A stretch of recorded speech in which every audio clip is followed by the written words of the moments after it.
Karbala, ay Karbala, ay Karbala, ay Karbala. Yasir मुसलमान के प्यारे हैं हुसैन, चरखे नौए बशर के तारे हैं हुसैन। इंसान को बेदार तो हो लेने दो, हर कौम पुकारेगी हमारे हैं Hussain.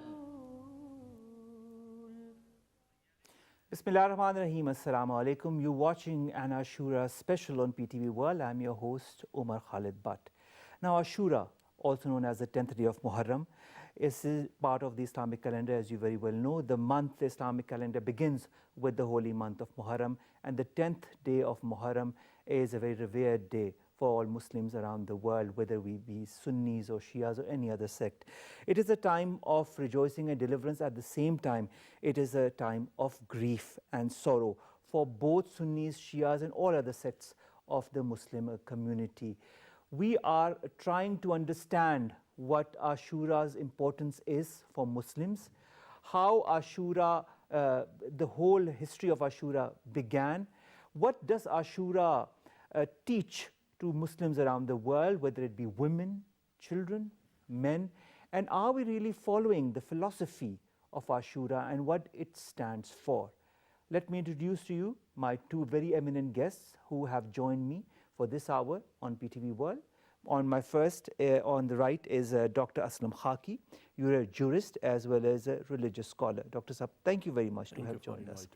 Second is Mr. Shaheer Elahi. You are an assistant professor at Bahrain University, also a writer and a researcher and a PhD scholar. Thank you very much, Shaheer, to have joined us. Thank you for inviting, sir. Dr. Khaki, when we talk about Ashura, when we talk about MOHRRAM, a lot of people have many misconceptions about what it stands for. They say, oh, it's something only to be celebrated by a certain sect of the Muslim community, which is not the fact at all. Why has that happened? Why is our philosophy kind of changed and adapted in such a manner that something that has always been revered by the Muslim community all over the world has now been relegated to a certain sect? Thank you. As we see in the history that this tragedy of the Muslim history, which is one of the greatest tragedy, rather top of the great tragedies, I would say great. The two facets are there. However, but the question which you have just asked is that it was just 200 years back, 100 years back, that the celebration or observance of MOHRRAM was divided into two main groups. Usually it was celebrated or observed by the Ahl-e-Tashi people and very less in the Sunnis. But with the development I see a difference, though there is growing religiosity, that even the Sunnis are celebrating and observing this festivals, you can say, and all those events which are connected with this event. And you can see that even somebody was telling me that in Multan there are 113 tazia which are just taken in the procession, and out of them 100 belong to the Sunni school of thought. They just take it. Even our ministers and the people who are there, they also, they are Gaddi and they also observe it. And even Hindu and one Sikh community, they also observe it in their own way, and they just mourn and they also just recite the things and take the lesson from it. Because the message of Imam Hussain and its migration to Kufa and all these efforts which resulted in the martyrdom of his family members and he himself was not a message for the Muslims only or for Ahl-e-Tashi, but it was a message for humanity. Humanity rather. Yes, we travel beyond. His mission travels beyond the Muslims community, but it is for all the humanity. And the main message was a message that whenever you see anything which is evil, you have to stand against it. That's why Quran says, and even it is in the hadith which we see, that the Holy Prophet said, Man ra'a minkum munkaran falyughayyirhu biyadihi fa in lam yastati fa bisan ila al-akhir. That whosoever sees some evil there or wrong, evil does not confine to the evils just like as we interpret it in these days, in our personal life, all that, but it just travels beyond that. The injustice is the main munkar, as Quran says, or it is the evil. Main evil is the injustice. Because the sending of all the prophets and the purpose of sending all the prophets and book was so that the society gets established on the pedestal of justice. And patently it has been described in Quran. لقد أرسلنا رسلنا بالبينات وأنزلنا معهم الكتاب والميزان يقوم الناس بالقسط, that we have sent the apostles, the prophets, the books and the balance so that the society gets established on the pedestal of justice. So the main purpose of great Imam was to establish justice in the society, which has been just infringed and violated by the Yazid and his government at that time. So at the first stage he gave them the message that this is injustice, whatever you are doing. Firstly, that he has shifted the paradigm of the Khilafat into the paradigm of dynasty, against which the holy Imam protested against it, that there is a concept of mushawarat, wa amrahum shura bainahum wa shawiruhum fil amr. That is one type of, you can say, democracy, but with the authority of God Almighty, the difference is there. So the first protest was that you are just continuing or just initiating dynasty in the state, Medina state, Islamic state. So the second, but when he did not agree to that, then he took the preaching stage. Then he preached the people in Medina, and then he came to the Mecca. But the people could not just understand his message, or they did not accept it at large. So he had no way out but to migrate to Kufa. So practically the journey of the holy Imam was not for battle, because he knew that had he the intention of battle, he would have taken the strong and young people with him. But he took his family. How can a person having a family and with a child of 6 months and with the ladies can think of the battle against the army which is just organized by the state? So he had no intention of fighting or battle at this stage at least. He was following the footstep of his grandfather, and that is the migration from Mecca to Medina.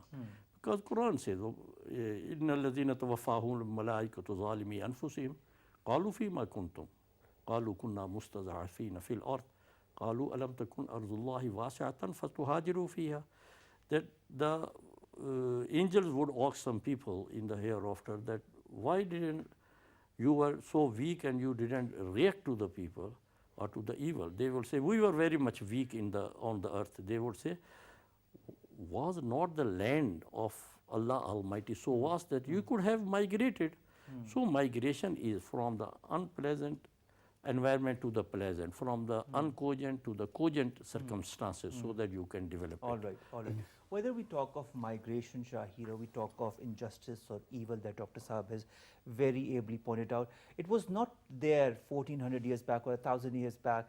It is also prevalent now and in different communities. Now, the poet Josh Mali Abadi, and I quote, says, "Let humanity awaken and every tribe will claim Hussain as his own." When we look at the philosophy of Hazrat Imam Hussain and what he stood for in these 10 days and also before that, how much do we need to imbibe in our current society, and how much have we really imbibed? Well, that's a very interesting and I must say very difficult question to answer in so many ways. Somehow I believe that we humans are made up of tragic substance. There is no civilization that have ever placed their foot on the face of this earth who haven't received battles or wars, or they haven't created stories based on tragedy. So more we look deep into the self or the conscious or the cognition of human civilization and human beings as individuals, you see that the most important element which creates the creative imagination, the productivity, the economy, everything which encircles and makes us great human beings comes from tragedy. That is exactly why the battle which was created on the 61st of Hijri, according to Islamic calendar, between Imam Hussain alayhi salam and Yazid, touches the most virgin point of every civilization, but because it gives you the right message to develop yourself into a greater human being. Why do I say that? When we come to the philosophy, I somehow divide it into certain stages. For example, one way of living a human life is to live it on the plane of physical being, just like animals. The other is to operate at instinctive level, creating yourself one step ahead and becoming instinctive being. Then we become the moral beings, deciding what is right and what is wrong. But then comes the most two prominent, eminent, esteemed dimensions of human cognition: rational being and spiritual being. Both rationality and spirituality revolves around the tragedy. We humans are unable to unfold the mysteries of something which is still blank within all of us. And why are we blank from inside? This is what really Exactly. plagues me sometimes. Yes, because somehow we cannot quench the thirst of the soul, and the soul seeks something which may fulfill outside of itself in a role model. And that role model was given by Hussain in those 10 days. How do you forgive people? I would learn to rationalize mathematics or physics or maybe any other subject in the world. I can teach my son or daughter to pray or to observe fasting. But how can I teach my son or daughter to speak truth? Unless there is no spirit within. This was the actual message and teaching of Imam Hussain. I'm not here to fight. I'm here to groom the human civilization on its highest peak, the tragedy. That which Mir Babar Anis said in his wonderful couplet. First I will recite in Urdu, then I will translate in English. कपड़ों से आ रही थी रसूले ज़मन की बू. The Hussain was full of the fragrance of the teachings of Prophet Muhammad. कपड़ों से आ रही थी रसूले ज़मन की बू, दुल्हा ने सूंघी होगी ना ऐसी दुल्हन की बू, हैदर की फातिमा की हुसैनो हसन की बू, फैली हुई थी चार तरफ पंज तन की बू. Hussain was the essence of the teachings of Prophet Muhammad. Forgiveness, forget, righteousness, purity, chastity, and what Dr. Saab said, create justice in the community for everyone.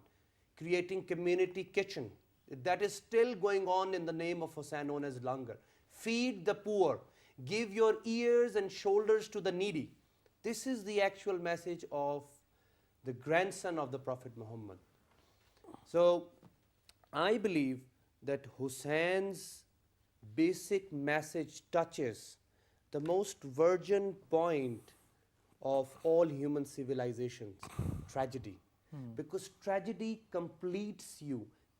Tragedy fulfills a human being. You cannot stay happy forever unless you don't see a tragedy at the end of it. For example, there is no meaning of life if there is no death. Imagine if someone comes in your life and gives meaning to the death. That's what Hussain did for Islam. The most important blessing given in the history of mankind and to Islam by Imam Hussain, that he gave meaning to the death, a purposeful death. That's what Heidegger said in 20th century. That the actual acute experience of humans is not to live but to die. That is the most complete experience. So, Batsab, I would say, I don't want to die without a purpose. There has to be a role model that may teach me, that may make me learn to die without fear, in the name of God, divinity, forgiving people, and evolving myself from physical being to a spiritual being. That is That very is full important. of spirits. That's such an important point. I think you need to become a better human and understand the philosophy of life and what you and your spirit stand for. Exactly, that's what touched Hur. He was the general of the opposite army. He was in the army of the Yazid. He saw Imam Hussain praying because he used to pray in his camp and Hussein used to pray in the other camp across the border. And they used to recite Quran, they used to recite Quran. They used to call for prayer and Hussein used to call for prayer. But something just touched him and revolutionized his thinking. This is where I connect, and that's what Ali Shariati proposed in the last century. He's the most contemporary social scientist, and he also belongs to this Islamic community. He proposed that it was the journey of the Hur which we all must adopt. It is beautifully quoted by a poet. मेरा हुसैन अभी Karbala नहीं पहुंचा, मैं हुर हूं और Lashkare Yazid में हूं. We all must act like Hur. We should all wait for our Imam to arrive and take us to that divinity, that spirit of forgiveness. To give ourselves, our peace of the body, our peace of mind to the people, to the community, in the name of God. Even if you're less in number, you're greater in spirit. This is what is the actual message of Islam and of Prophet Muhammad and his grandson, Imam Hussain alayhi salam. That is such a poignant and important message, and one that we all need to understand, because understanding and comprehension in this day and age, I feel also, Dr. Saab, is something that is really lacking. Now, when we talk of Imam Hussain Raziyallahu Ta'ala anhu, he took the ultimate stand for social justice in a time of corruption and tyranny. Social injustice is something that is still prevalent in different societies across the world. Have we not understood what great leaders like either Prophet Muhammad sallallahu alaihi wasallam or Hazrat Imam Hussain Raziyallahu Ta'ala anhu stood for? Yeah, if we see in the history and just marking the history from the time of the Holy Prophet particularly and to this time, and particularly focusing the martyrdom of the Imam Hussain and his family, we learn a lesson from there, because there are two aspects of any tragedy. One is to teach a lesson and the other is to learn lesson in the opposite meanings. So usually we see that some tragedies, they just crop up and they result in the teaching the lesson, that is in the negative sense. But the martyrdom of Imam and his family, that was for educating the people that how to live and how to just go to God Almighty, that how to die. Because we don't know, we usually know how to live. So our whole philosophy, our working, our activities are focused and based upon how to live, economically, socially, even religiously, how to offer the prayer and all that. But how to die, it's very much important and more important than how to live. So there is a philosophy, and some philosopher has focused it, but I would not go into the detail for lack of time, for the paucity of time. The only thing is that Imam educated the people and just left a message for all the people, not for the Muslims only, but for all the mankind, that how to die. Have we learned from it? It is again a tragedy that we don't learn. Even we see that the only thing which the people learn from the history is, the only lesson which the people learn from the history is that the people do not learn from the history. Very well put. We don't learn from the tragedies, we learn and enjoy the pleasures of the history. So in this, that's why the message of Imam is there. That's why we are observing this day, not observation for only just for celebration, but for learning the lesson, for educating. As you are doing the program, the people are just reciting different things and just telling the people. So this is what we have to teach to the young generation, and first to ourselves as a role model. And thus martyrdom just does not know, is confined to just being killed in this time. That may be for the people who are just fighting on the But borders the or martyrdom of fighting for Hazrat the... Imam Hussain Raziyallahu Ta'ala anhu had a greater purpose. Yeah, it was multi-purpose, we say. That number one was political. The main political was just shifting back the paradigm of this Malukiya to paradigm of Khilafat, dynasty, against the dynasty.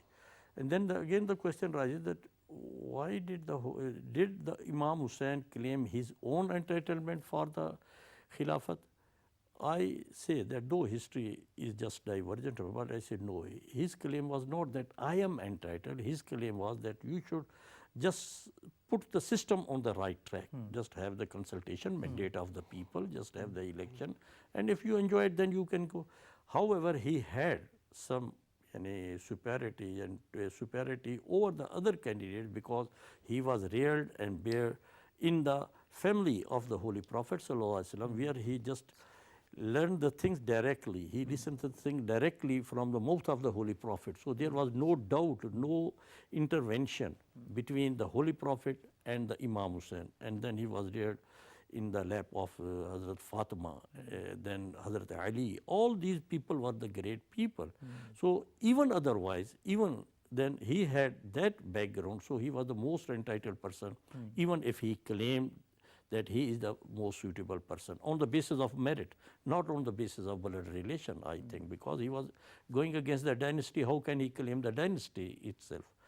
And number two was sacrifice, that you should not be a silent spectators over the evil. As Quran says, kuntum khayra ummatin ukhrijat linnas ta'muruna bil ma'rufi wa tanhuna 'anil munkar, that you are the best of the group on the earth, provided and or with the quality that you just promote the good things, good deeds, and then you check the evils. And I said that the social injustice is the worst evil in the life, because all the other areas, they revolve around the hub of this justice or injustice.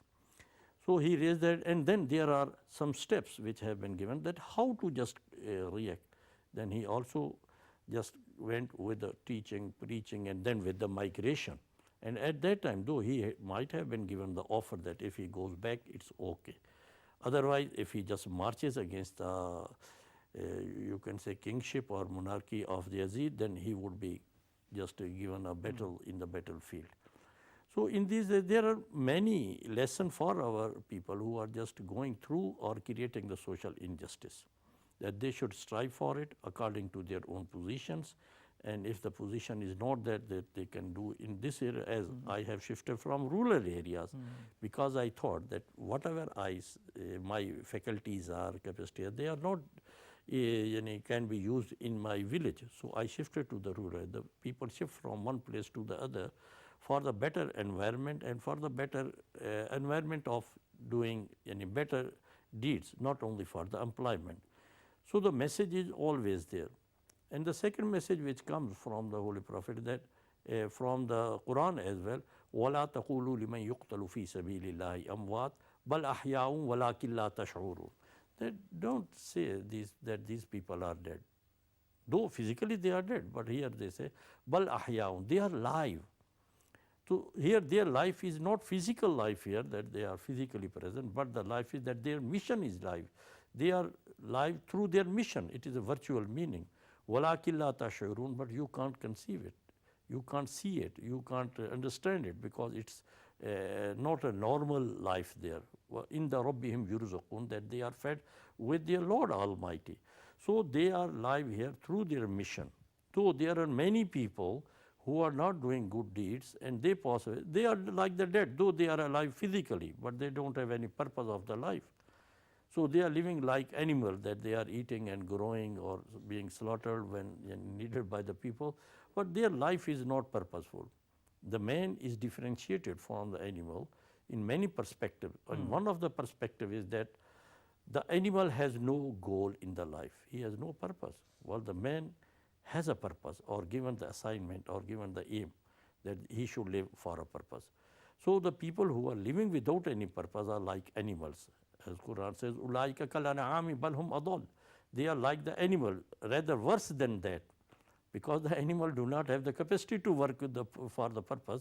The man has the capacity. If he does not use his capacity for the good purposes, then he is worse than the animal. So in this context, the message is that when you live, you should live for the purpose, and when you die for the purpose. وَلَكِنْ لَا تَشْعُرُونَ. So it is in the virtual meaning that the man, the holy Imam, is live and alive today in all the perspectives of his message and the mission. So it is the mission which survives. As we see, and I say that even it taken at very ordinary or very small level, as we say sometimes that zinda hai zinda, that somebody about his leader or that they are alive, though they are physically dead, means that their mission, their movement, their party It's still or alive. political, that is there. The seed, if I go, just grow a seed, I put the seed in the land and it in the form and it grows up to say that the man is alive because his activities, his contribution, his services to the nation, to the society are there. So this is the message from the Holy Imam. And if we take the third message, and the third message is that even if you are not suffering or aggrieved of any situation, but other people are oppressed and they are under tyranny, then it's your duty that you should help them, that even if they are non-Muslims, even if they are otherwise you are non-state citizen. As Quran says, وَمَا لَكُمْ لَا تُقَاتِلُونَ فِي سَبِيلِ اللَّهِ وَالْمُسْتَضْعَفِينَ إِلَى الْآخِرِ. To the end, it is a long verse, but the meaning is that what's wrong with you, O Muslim, that you do not fight in the way of Allah, while the weak people and the women are crying that, O God Almighty, send us some person who should save us from the tyranny or from the oppressed society. That's why the Holy Prophet ﷺ and the great Caliph, they attacked the non-Muslim states without any aggression from them, because those societies, even you can see at that time, Iran, Rome, Egypt, they were based upon slavery, which is the cause of all types of human injustice. So to save them or eliminate slavery from them, as we see that the civilized nation like Egypt, but what was the civilization? The civilization was based, and the development of these haikals and pyramids were based upon the slavery.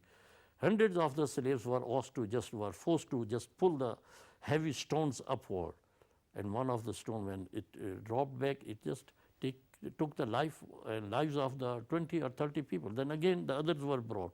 So all that is just were based upon the slavery. So in that situation, the Prophet comes and then he just leaves a message for his nation and for his followers to follow it. And what to talk of the other? His own grandson just took this message and spread it all over the world. As I have been informed that this observation or observance of Muharram is just taken by the Hindus, by the Sikh. Even in the foreign country. We heard of Hindu Brahmins as well. Yeah, that do that. Yeah, they do that because they don't take Imam Hussain as the leader of Muslims only, but they take it that leader of the humanity, because his mission is also for the non-Muslims only, because the kingdom, state that works and the zulm or this tyranny, oppression is always over the world, not only in the Muslim countries. Shaheer, let's talk about the personality of Hazrat Imam Hussain Raziyallahu Ta'ala Anhu. Now he gave everything, including his life, for the dignity of the society. He was an honest leader. He was a man with a lot of integrity. We, during these 10 days of Muharram, we revere what he's done. We try to understand what he stands for. We fast on the 9th and the 10th of Muharram. Some of us even continue beyond the 9th and 10th of Muharram. But is it all not superficial? Do we really understand the core concept of all the sacrifices that Hazrat Imam Hussain stood for and made?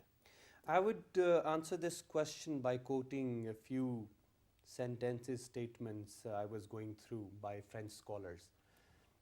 Few French scholars said that, what is the way to define human? And one of them said, I am, therefore I am.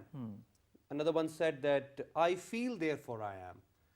And if I'm not wrong, it was Albert Camus who said, I revolt, therefore I am. It does not touch us because the revolution is very superficial. It stays on the plane of our physical beings. It does not touch our experiential being, where we live most of our lives. And I also admit this fact that in past 200 years, with development, modernity, and commercialization, with this emergence of capitalism, there is this very strong disconnection and detachment with the superior, spiritual, experiential being of the human selves. Then why do we celebrate these 10 days of Muharram? Do we really understand the concept behind This it? very, very, very important question. Somehow we are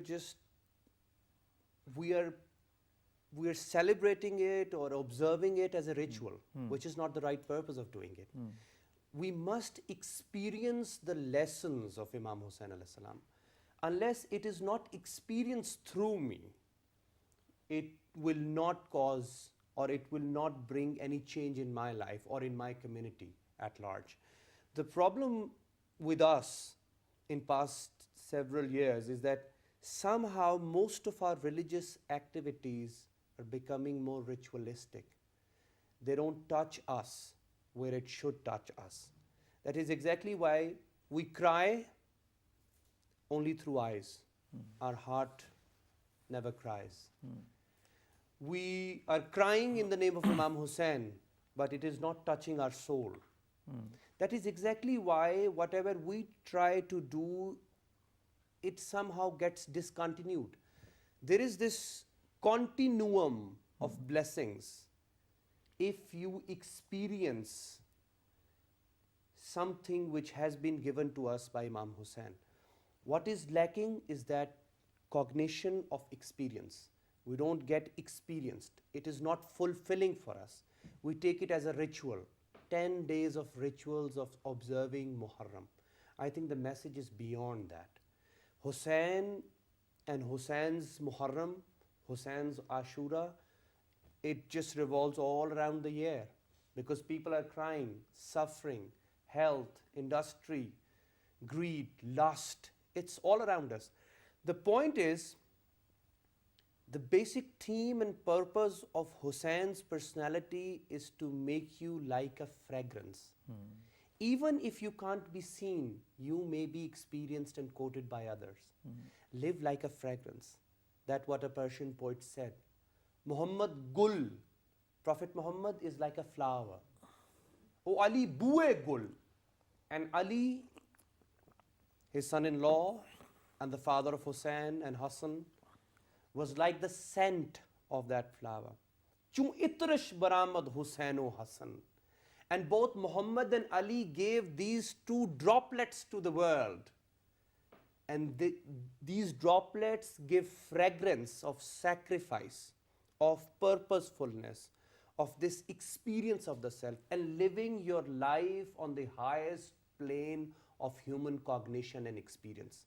And this is what I believe is the right most purpose and the right most reflection of the personality of Imam Hussain alayhi salam. And it was beautifully put by Sultan Bahu Rahmatullah alayh. What is the personality of Imam Hussain? He said in Punjabi, Ikvari Miraj Nabi nu hoya.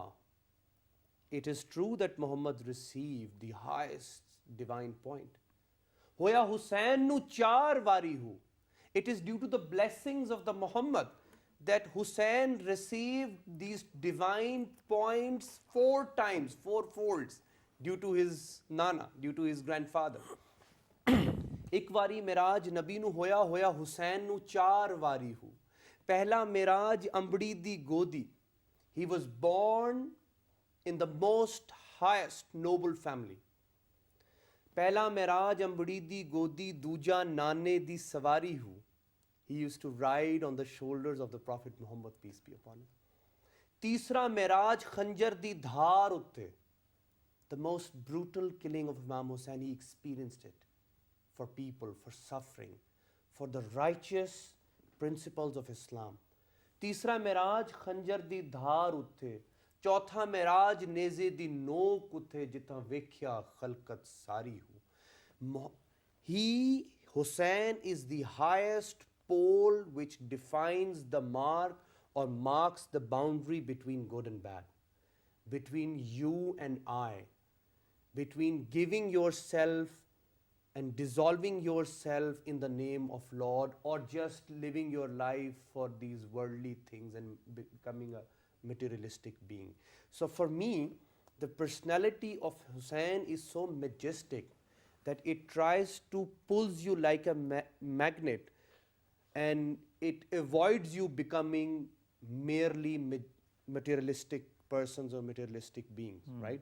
So for me, Hussain keeps on reminding me that there is something which needs to fulfill us, otherwise we will remain blank and empty. But that message that you've been explaining to us in detail, has that message really come across in this new generation of Muslims, or in this new generation of society as general? Well, it's hard, but it's coming somehow, in a way that I've seen number of young people making certain organization in the name of Hussain, and they're, doing volunteer activities, they're doing everything, but somehow the most greatest thing is to become Hussain yourself, right? This to is imbibe that personality. Yes, is to make that person your role model. Look, my concept of death defines my concept of life. If my death is not defined by Hussain, I will not be able to constantly live my life on the teachings of Hussain and his grandfather, Prophet Muhammad, peace be upon him. So it is the conceptualization which needs to be experienced, not just to be rationalized. Hussain is not meant to be taught. Hussain is meant to be experienced. Actually. That is exactly why there is this strong difference between rituals and experiencing soulfully the teachings of the Ashura and the martyrdom of Hussain alayhi salatu wassalam. Because unless we are not being experienced by his teachings, it will not touch the most virgin point of our personality. That is so and we will stay superficial forever. So if I want to do something which will go forever and even beyond my life hereafter, one way of doing is to conceptualize the purpose of the death of Imam Hussain, how he conceptualized it. It will define it will pave the road of my life then. The conceptualization of death is very important. I mean, I think it's very interesting, and also it paves the way you live your life. Yes. Now, when you talk about the life of Hazrat Imam Hussain Raziyallahu Ta'ala anhu, even people who weren't Muslims at that time talked about his generosity, talked about his sincerity, talked about his wisdom, not only for the Muslim Ummah but to the non-Muslims around him as well. When we try to understand what today's society has become, whether it be the Muslim Ummah of today or the non-Muslim Ummah of today, which has really understood the philosophy of Hazrat Imam Hussain? Even in the present context, if we see that the movements, whether they are political or otherwise, they just focus on the freedom or on their objectives of freedom. They take the spirit, and because if they have studied Imam Hussain, taking him as a role model, they take the spirit from this event of Karbala, which is the tragedy of Karbala. Even the political movements on the road, but when they come at the peak or when they are going just low, then they are in a boost, then they just recall Imam Hussain in their minds, in their souls, or in their speeches. A leader may give a speech that let's see, don't get so discouraged. There was Imam Hussain, even if we are small Look at all in number. that he went through. I mean, that is nothing compared to what we go through. We are living such a life of luxury. Compare that with what he went through just for the well-being of the people around him. So whatever the resources are there, we should put the resources in the way of that movement. That was a message, all that. In many contexts we can say, and perspective, the life and the mission of the Imam Hussain. The best was, which if you compare the army of the Yazid and that of the group of, or family group of Hazrat Imam Hussain, number one is that not only that it was lesser in number, but the main point was that Yazid put his army and not his family member to that conflict. because the sincerity comes when you do a thing at your own, from your own. The word itself, Shaheed, it is from Shahida, Arabic word Shahida, mean to give evidence. So Shahid is also used for the witness. So Shaheed has been given this title due to the fact that by sacrificing his life, he gives an evidence that he was sincere in his movement, he was sincere in his mission. So Imam provided that evidence by sacrificing his life and sacrificing the lives of his dears and nears. On the other hand, Yazid did not put his son or any person from his family. He put the hired army there to confront and conflict with Imam the Great. So number one is the sincerity of your own things. That's why there was moral deterioration in Europe 150 years back. And the psychologists, they just gathered upon that how to do that. Lastly, some people suggested for preaching, but it failed to inculcate the moral values in the young generation or in the children. Then there was Lawrence Kohlberg, a psychologist who was the student of or follower of Jean Piaget, the great psychologist. He came up with a proposition. He said, if you want to inculcate the moral values or any values in your young generation, don't even teach them. Be yourself the role model in that. You should.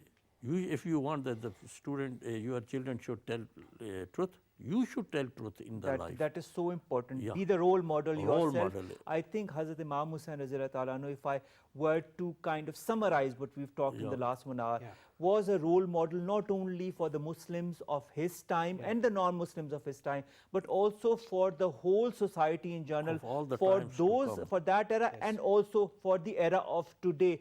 We're a little bit short of time. The hour just passed by. There's so much more to discuss about what Hazrat Imam Hussain Raziyallahu Ta'ala Anhu stood for, what that period of time stood for, and what the sacrifices that he and his family gave for humankind, for the Muslims and for the non-Muslims of that era, and for all the future generations. Just a quick sentence, just a quick connecting to what Khaki Sahab said. It is, though it is not a yardstick to measure the grandeur and the height and the personality, majestic personality of Hussain, but you see greatest leaders of the contemporary era. Gandhi, Rabindranath Tagore, Muhammad Ali Jinnah, and people from West and East, they had to include his personality in their poetry. That is true. And their that is how you become a true leader, when you inculcate personalities of Hazrat Imam Hussain Raziyallahu Ta'ala Anhu. Ladies and gentlemen, that brings us to the end of this first part on the Ashura, the 10th of Muharram. We are trying to understand what Hazrat Imam Hussain stood for, what his personality stood for, and whether we understand in this day and age how important it is for all of us to really imbibe, understand, and realize the philosophy of Hazrat Imam Hussain Raziyallahu Ta'ala Anhu. We'll be back after a short break. Stay with us right here on PTV World. Ay Karbala, ay Karbala, ay Karbala, ay Karbala. क्या सिर्फ मुसलमान के प्यारे हैं हुसैन, चरखे नौए बशर के तारे हैं हुसैन, इंसान को बेदार तो हो लेने दो, हर कौम पुकारेगी हमारे हैं हुसैन।